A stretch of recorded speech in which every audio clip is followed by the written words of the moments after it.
Good morning and Assalamu alaikum. How are you, my sweet nursery class? I hope you all will be fine. Here is your book of maths, page number 17. Today I will teach you number 7.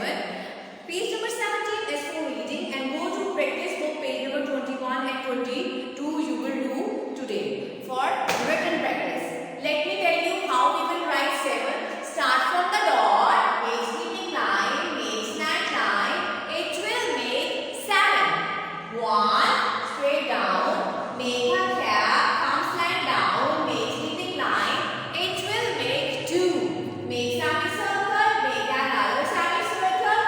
It will make 3. Straight down, sleeping line, another straight down. It will make 4. Straight down, make semicircle, make sleeping line. It will make 5. Start from the dot, go down, round, round, round, and stop. It will make 6. Sleeping line, snatch line. It will make 7. 7 flags.